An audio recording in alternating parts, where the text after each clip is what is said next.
بسم اللہ الرحمن الرحیم۔ میرے محترم بھائیوں اور دوستو، حضرت معقل بن یسار رضی اللہ عنہ فرماتے ہیں کہ رسول اللہ صلی اللہ علیہ وسلم نے فرمایا، سورہ بقرہ قرآن کی کوہان ہے اور اس کی بلندی ہے، اس کی ایک ایک آیت کے ساتھ 80 فرشتے نازل ہوئے تھے، اور بالخصوص آیات الکرسی تو عرش تلے سے نازل ہوئی اور اس سورت کے ساتھ ملائی گئی۔ سورہ یاسین قرآن کا دل ہے، جو شخص اسے اللہ کی رضا جوئی اور آخرت طلبی کے لیے پڑھے اسے بخش دیا جاتا ہے۔ اس سورت کو مرنے والوں کے سامنے پڑھا کرو۔ مسند احمد، صحیح مسلم، ترمذی اور نسائی میں حدیث ہے کہ اپنے گھروں کو قبریں نہ بناؤ، جس گھر میں سورہ بقرہ پڑھی جائے وہاں شیطان داخل نہیں ہو سکتا۔ ایک اور حدیث میں ہے کہ جس گھر میں سورہ بقرہ پڑھی جائے وہاں سے شیطان بھاگ جاتا ہے۔ ابن مردویہ میں ہے کہ نبی کریم علیہ السلام نے فرمایا، میں تم میں سے کسی کو ایسا نہ پاؤں کہ پیر پر پیر چڑھائے بڑھتا چلا جائے لیکن سورہ بقرہ نہ پڑھے۔ سنو، جس گھر میں یہ مبارک سورت پڑھی جائے وہاں سے شیطان بھاگ کھڑا ہوتا ہے۔ سب گھروں میں بدترین اور ذلیل ترین گھر وہ ہے جس میں کتاب اللہ کی تلاوت نہ کی جائے۔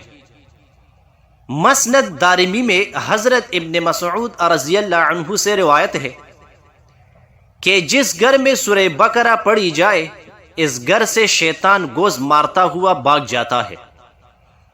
ہر چیز کی اونچائی ہوتی ہے اور قرآن کی اونچائی سورہ بقرہ ہے۔ ہر چیز کا لباب ہوتا ہے اور قرآن کا لباب مفصل کی صورتیں ہے۔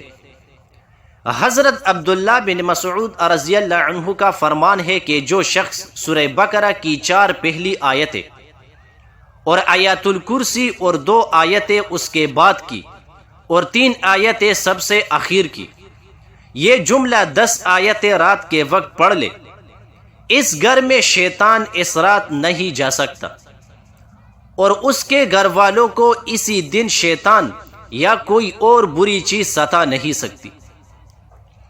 یہ آیتیں مجنون پر پڑھی جائے تو اس کا دیوانہ پن بھی دور ہو جاتا ہے۔ نبی کریم علیہ السلام فرماتے ہیں کہ جس طرح ہر چیز کی بلندی ہوتی ہے اسی طرح قرآن کی بلندی سورہ بقرہ ہے۔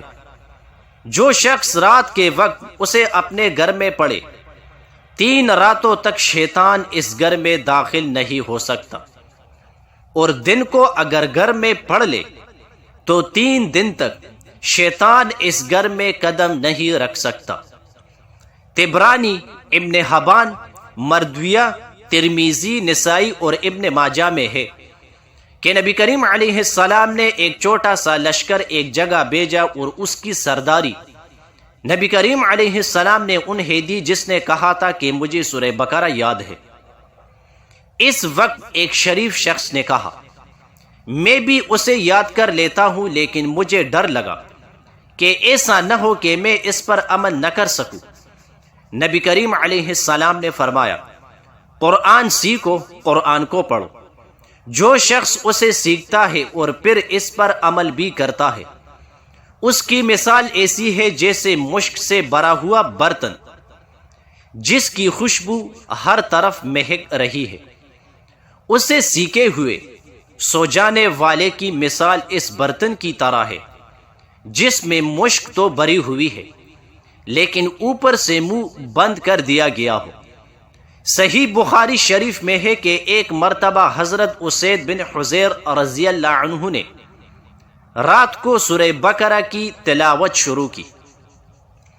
ان کا گھوڑا جو ان کے پاس ہی بندھا ہوا تھا اس نے اچھلنا، کودنا، بدکنا شروع کیا۔